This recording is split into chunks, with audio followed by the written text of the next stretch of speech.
Welcome to my feature on the Phalaenopsis mini-mark. The mini-mark is a very popular hybrid, and it's easy to see why, at least it is for me. It's my absolute favorite orchid. I'm in love with the deep saturated orange of the lip and with the clean dotted pattern on the sepals and the petals. This dotted pattern reminds me of a retropixelation effect, which just really appeals to me. When the flower is fresh, the dots share the deep saturated orange of the lip. But as the flower ages, they slowly fade into this bright violet color. The bright colors of the dots in the lip create this really striking contrast with the white background of the petals and the sepals.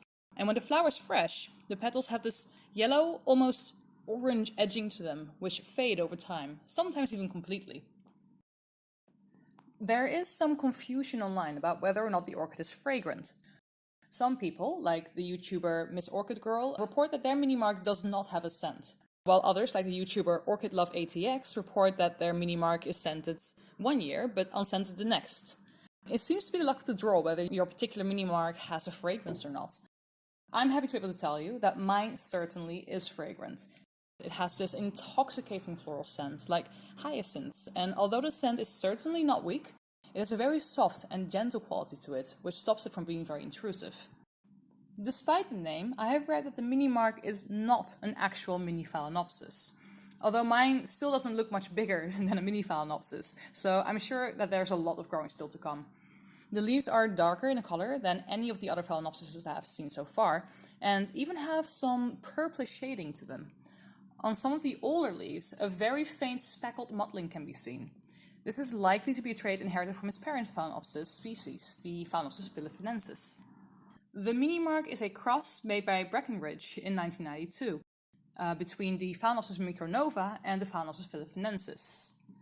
As you can see, the philippinensis has dark green leaves with a silver mottling, which can explain the slight mottling of the mini-mark's leaves, and, in fact, the bottom of the Phalaenopsis philippinensis leaves are purple, which can explain some of the purplish hues on the leaves of the mini-mark. If we look at the flowers, we can spot some inherited traits. The red dots, or stripes almost, on the bottom of the lateral sepals of the philippinensis is found again in the mini-mark, where the dotted pattern changes ever so slightly to be more reddish and more striped. In addition to these visual markers, the philippinensis also passes down its tendency to create multiple flowers on one spike which are open at the same time. The mini-mark's flowers do not all open simultaneously, but one by one over the space of about a month, in the case of my mini-mark at least. The orange lip is clearly inherited from its other parent, the Phalaenopsis micronova. The overall flower shape of the mini-mark is also more reminiscent of the micronova, and some hints in the iconic dotted pattern can be seen in its parent. All of these traits combine to make the wonderful orchid you see before you. Although the Phalaenopsis mini-mark is not rare, it can actually be quite difficult to get a hold of due to its high popularity. In Europe there are several orchid nurseries which stock the mini-mark, including Roelke Orchideeën, Orchideeën Wichmann, and Kleiste Orchideeën, which is where I got my mini-mark. In the UK you also have Orchid Garden.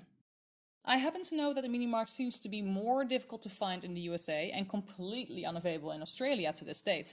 But if you come across this beauty, ever, do be sure to add to your collection because you will not be disappointed. Oh, it smells so good.